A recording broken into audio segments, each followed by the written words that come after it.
Hey everybody, Dave Costello here, founder and CEO of Jetpack Workflow and host of Growing Firm Podcast. Today's guest is Dr. Anton Lewis. He is a tenured associate professor of accounting at Valparaiso University in Indiana, where he primarily teaches undergrad financial accountancy and managerial accountancy, as well as the audit and accounting information system classes. Now, today we're going to take a different approach of probably what you're thinking about from the bio. Dr. Lewis is also a critical race theorist who investigates the lived experience of Black accountants in the profession. So we're going to talk about, well, what does that actually mean? What's critical race theory? What does that mean? And why there aren't enough Black accountants in the profession? And then we're going to really have a great conversation and kind of springboard from there. But first, I would just like to say, Dr. Lewis, welcome to the show. And thank you, David. It's an absolute pleasure to be here. Yeah, and look, whatever you say here won't offend me, doesn't matter, but you might be one of the few doctors we've invited onto the show. So can I call you Anton? Does it have to be Dr. Lewis? Where are we going to go with this? Do you know, for you soccer fans out there, as long as you don't call me a Chelsea fan, I'm okay. I'm a Manchester United fan. That's the only insult you could probably deliver that this way. And I'm sure a significant proportion of your audience will go, I'm a Chelsea fan. What does he mean? But anyway, I'm English, I'm Black British. We're very passionate about soccer. So that's the only thing you could do to say to offend me, David. Right. Just call me Anton. That's fine. All right. Sounds good. Well, I mean, first question I have, I think, if you follow a lot that's going on in the media, so you hear this, critical race theorist.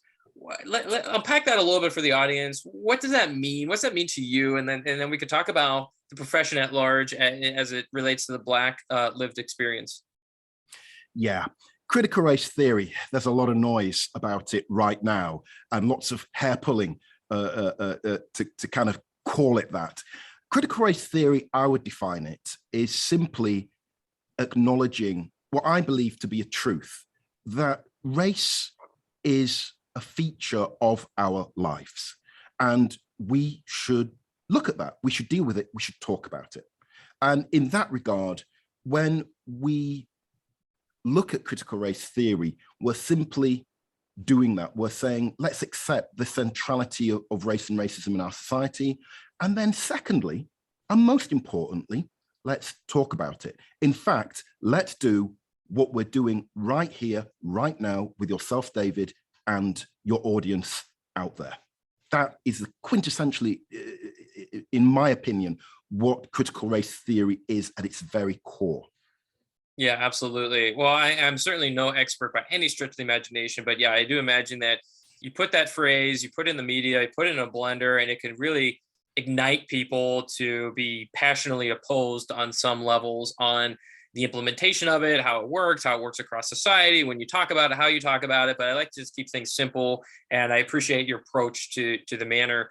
To transition into the accounting profession, this has been well documented, major journals and state societies and so on and so forth, that the percentage of Black accountants is shockingly low. And so I'm curious, from your perspective, like, why is that the case? Like, what is going on in the profession? What are some things that are giving you optimism on where it's going and how it can help? But like, how do we approach this topic as a profession and how do we move it forward? Well, I mean, that's the trick of it all, really. You said that the numbers were quite shocking. Let me throw some out there. The AICPA recent trends report, or relatively recent in 2019, highlighted that in the United States, we have somewhere in the region of about 2% of all CPAs that would be regarded as Black. In the same report highlighted that around 1% are partners. Now, if we go back to some work undertaken way back in 1997, referenced by Professor Teresa Hammond, who is an academic who has looked at this particular area of the African-American accounting experience over time. She cites in her 2002 book, I believe, this 1997 data that said at that time in the kind of mid 1990s, Black CPAs represented under 1%. And I give you these figures to highlight the longevity of this issue. We've had virtually no significant movement over that time. And we realized in the mid-90s, if not way before then, that we have an issue. So to your point, how do we deal with this? I'm trying to highlight this is a long-standing, intractable problem that, if we think about it, of course it is. Accounting, our profession, exists within society, and our society itself has not had any meaningful handle on this, really, since its formation as a nation. So it's not entirely unusual to find this, not just in accounting, but many other professions as well. You know, medicine has this kind of issue, the law has this issue, the engineers have this issue. And so, yeah. Yes, that's right. And the question there becomes, well, what are we doing as accounting professionals in this sphere? What are we doing to keep our own house in order?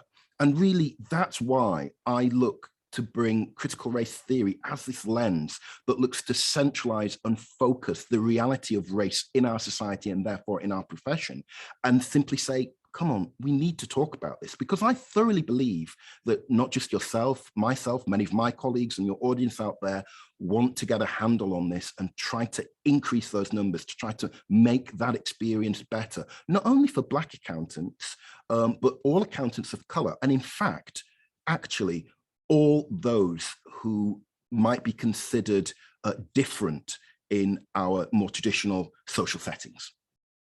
So this has been around for, like you said, I mean, even the book you referenced and the studies from the 90s and early 2000s. And it seems like, you know, one of the challenges is that nobody really knows how to talk about it in a constructive way where you actually get to make progress on it.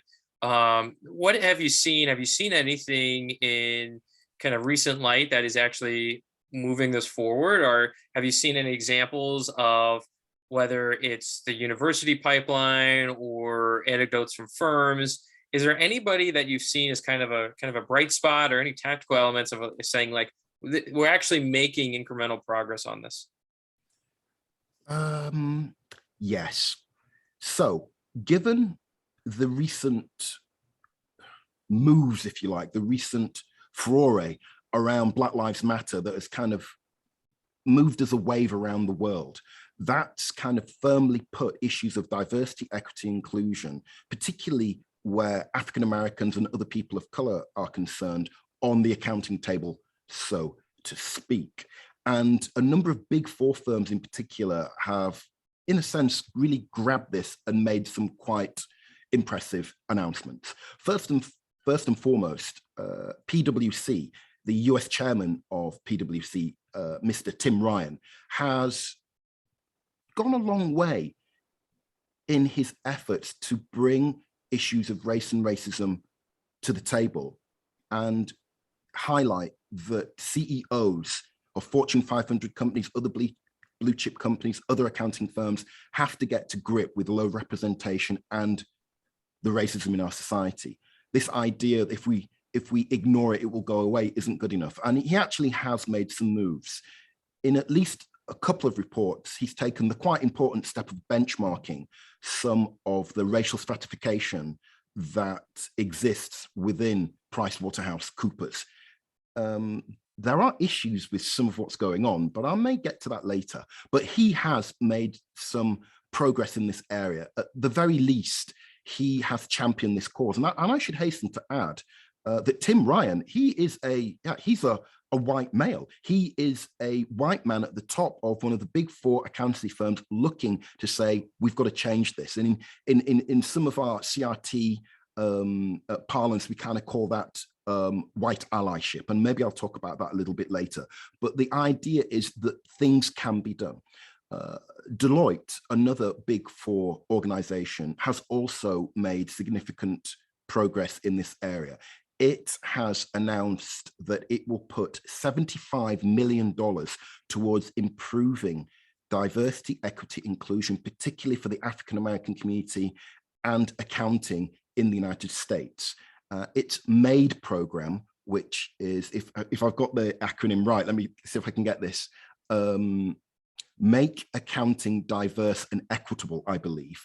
has lots of projects going on. So money will be given to historically Black universities and colleges. Pipelines are being made into certain inner city, predominantly Black schools to advertise the great profession that accounting is, and that young students should really consider this as a form of employment that could really become a successful career for them. There are other projects that they are undertaking to attempt to help a number of their own African-American accountants within Deloitte itself. KPMG and Ernst & Young are also doing similar sorts of things, but quite honestly, they haven't been as loud, so to speak. And I should also highlight that at least over the last year and a half, again, a number of Fortune 500 companies, particularly over the very sad passing of Mr. George Floyd, have stipulated that they too will contribute sums of money to deal with the racism in our society, and therefore, by extension, in our institutions, to the tune of $1 billion. Now, of course, the question is, talk is cheap. Where is that money? Is it being processed, and what are the effects? That is a different case, and has been at least one Fortune 500 article that has stated that announcement by a lot of blue chip companies was made about a year and a half ago. The money doesn't seem to be coming. So, and again, I've got a magazine article by this title, is it all smoke and mirrors? Or is there more to this? And there is a great danger in talking the talk, but not walking the walk. Yeah, well, and I appreciate those examples, both good and I guess questionable. We'll kind of see where the funds go. I mean, going back to some of the practical things, it sounds like some of these larger firms are doing that. Even smaller firms, I think, could even consider, if they choose to make this a priority, is looking at, like you mentioned, the pipeline and just measuring, very, very kind of high level, is because curious to get your take on this, but I think the pipeline really starts to demonstrate, the ability for you to have a diverse team. And of course, you have to buy into the thesis diverse team delivers better results for yourselves, for your clients, for society. But you have to measure the pipeline. And if you're not getting a diverse pipeline, then guess what? You're not going to have a diverse selection. You're not going to have a diverse team. And so I think the pipeline is probably one of the strongest measurements you could start to look at, but it's also one of the hardest ones. If you historically try to recruit from a certain arena and you're not getting diverse applicants, it really takes time, and it really, takes some thoughtfulness of like, how are we going to expand the radar of who's seeing our postings and how we're communicating about it. There's some interest, and optimism in a remote world. It's a bit, if you actually live in an area that is just, very not diverse at all. Well, if you're in a remote arena, then, I mean, not that you had much of an excuse before, but you certainly have no excuse in a remote world to try to find diverse candidates in your pipeline. And I actually agree with that. Now, I'm going to go on the kind of large firm and perhaps medium-sized and small firm level here. In the large firm, the pipeline has been used for a number of years now to actually, as a cause and a reason for why accounting at the highest levels has remained homogenous. By homogenous, I really mean pale and male, for want of a better word. And the idea is we just can't find qualified Black people of color candidates to fill that space. A lot of that is a bit of a misnomer, actually. If you think of the Big Four, a lot of the recruitment that they actually do are at large Research 1 and Research 2 institutions. Within these particular campuses that they're at, they're actually dedicated Big Four recruiters and some mid-tiers actually who exist there. And of course that becomes a problem because we know the rate of African-American students in our Ivy Leagues, in our R1s, in our R2s is actually small. So right there from the offing, you're recruiting from a small pool in the first place. As you said, David, you need to be a little bit more inventive about where you find your pools. You're not going to find this great number of potential proto Black accountants in this tiny pool of those who've managed to get through the basic barriers of getting into some of the best universities, some of the best accounting programs in the country. They themselves are inherently about the business of weeding out those who they believe deserve to be on that program in the first place. So you already have narrowed the pool, and then you've put yourself to search for the best candidates in the narrowest of pools you can find. Secondly, one might ask, and your audience members may be saying to themselves, well, if the big four can't get this right, how on earth can we do that? Well, here's the rub.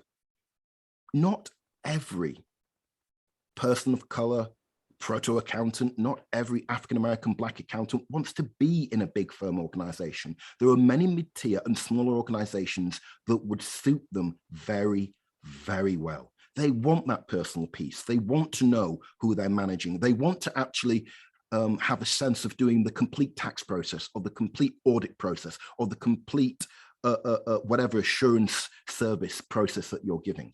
And because a firm is smaller, it allows in many ways to be much more interpersonal. You can have deeper, more meaningful relationships. And after all, this is about dialogue. This is about connection. So one could put forward the argument that smaller firms, if they can find this pool of diverse accountants, actually are in an excellent position, so long as the sentiment is there, so long as there is a real wish and a hope, and relating that to people of color, proto-accountants coming into these organizations, and African-American Black accountants that you really want to help. Are we going to get it right all the time? No. No, we're not going to get it right all the time. Are we going to make mistakes? Yes, we are. But anything that is worthwhile takes time and is hard, and we make mistakes.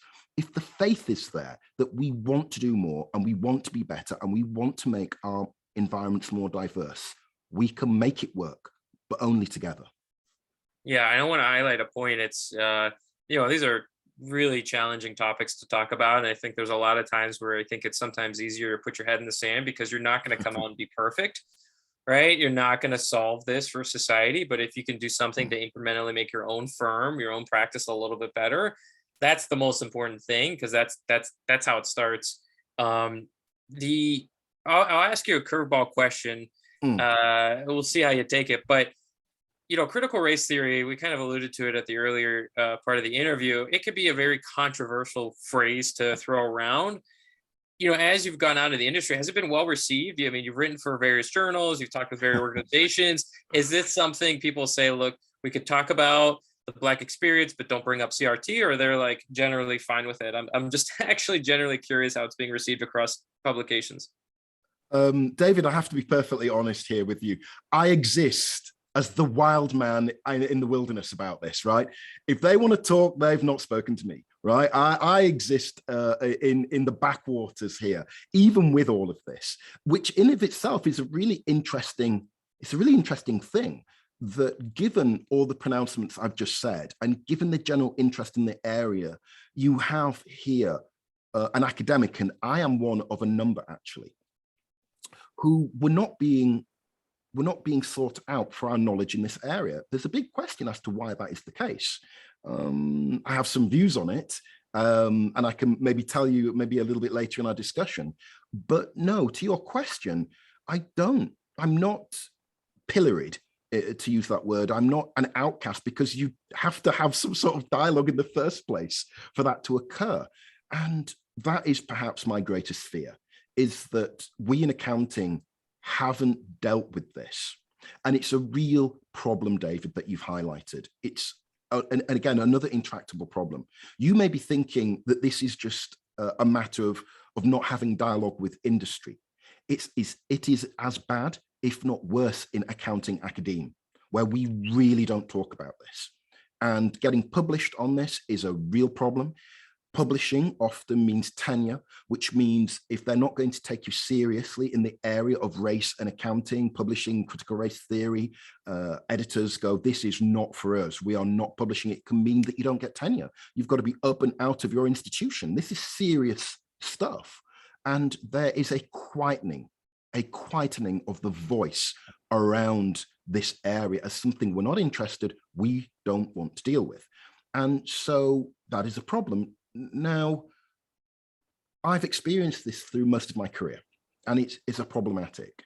However, there are moves currently happening right now, today actually, to particularly in academia, to push back against this, David. I have recently formed what I have called the Accounting and Race Forum.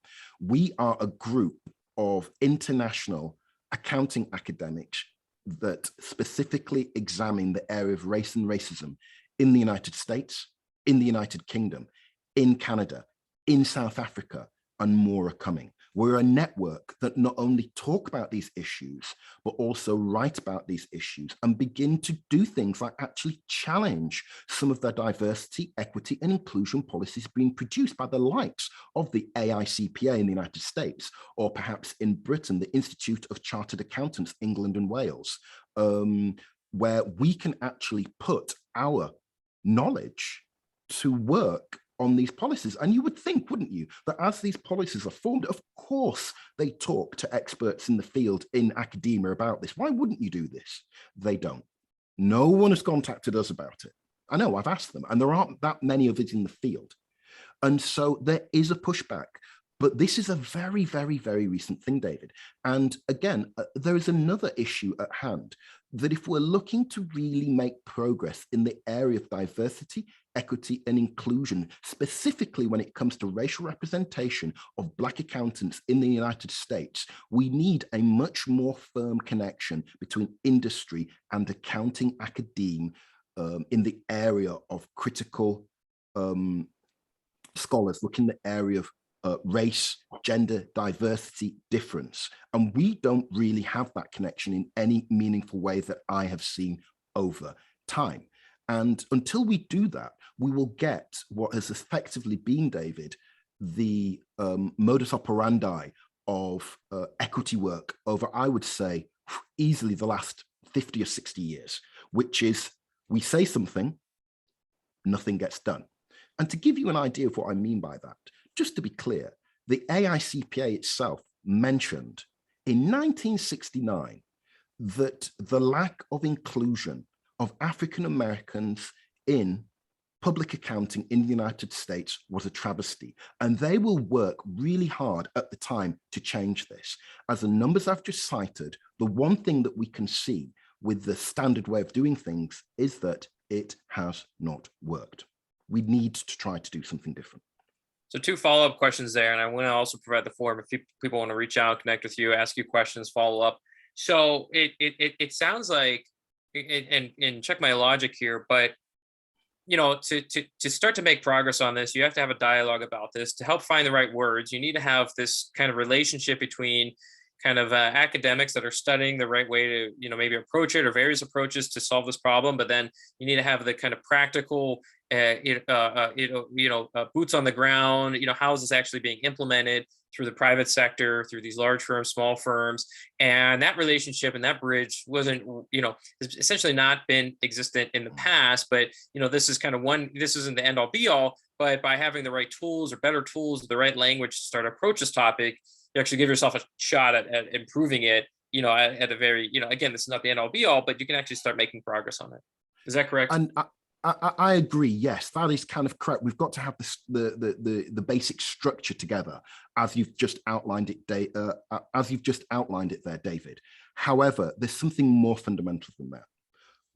Before we begin any of this this process of trying to really get to grips with improving things, we've got to do one thing. In my view, we have to be brave, David. We have to be brave in looking at our profession and saying, what is the state of play? If we accept that within the United States, there has been and continues to be institutional racism replete through our society, then accounting organizations from top to bottom, it must exist there too. And if it exists in our house, what are we going to do about it?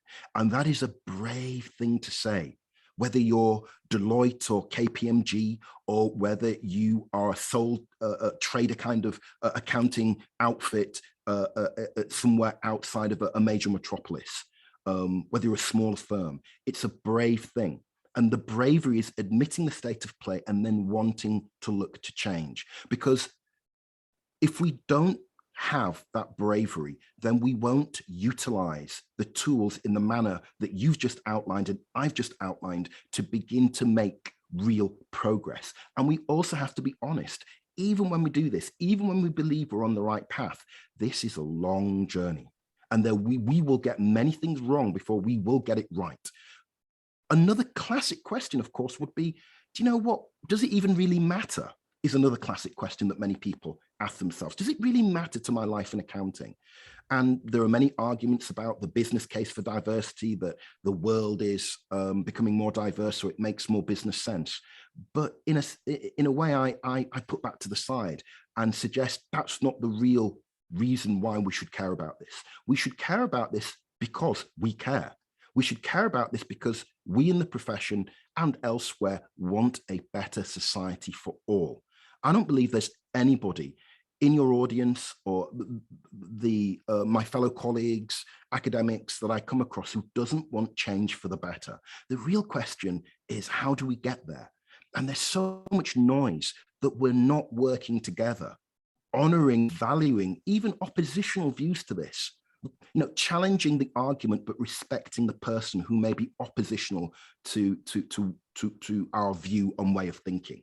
And so really it comes down to, can we care for our fellow colleagues in these settings?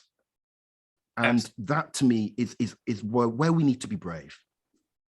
Yeah, well said, Anton. And I think there's still so many directions we can go in, but I appreciate your time here today. If someone wants to follow up, connect with you, learn more about critical race theory, I think something we didn't dive into enough is probably like what is accurate about it, and what are some of the myths about it, what are some of the misnomers about it. But I'm sure people listening have probably at least conceptually heard of it. But if they want to learn more about that, learn more about your work, connect with you, what is the best way for them to connect?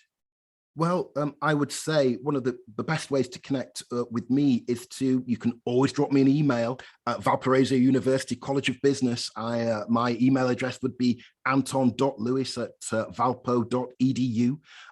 If you're really interested in knowing more about critical race theory, I produce a podcast every 2 weeks, hopefully, called Counting Black and White Beans, that can be found on Spotify. That if you do a search, you should be able to find on Spotify that podcast. I can be found on LinkedIn under Dr. Anton Lewis if you search for me. I can be found on Twitter under Dr. Anton Lewis as well. I can be found in Instagram and Facebook if you search my name, Anton Lewis. I'm around if you look for me. And I really encourage those of you out there who are really interested, those audience members to this rather lovely podcast. If you are curious about this and want to know more, get in contact. I will try to do my best to help answer questions and lead you down a path of questioning what is around us, hopefully in a reasonable and entertaining way. And I do look forward to you contacting me, so please do. Absolutely. And if you couldn't jot down all the notes, the resources, what Dr. Lewis has just mentioned, we're going to link everything up at jetpackworkflow.com/blog. That's jetpackworkflow.com/blog. We'll link up, we'll mention the email, we'll link up to the podcast, we'll everything else we can. We'll also summarize the journey here today if you want to go back and review it. Anton, this has been really great. And thanks again for coming on.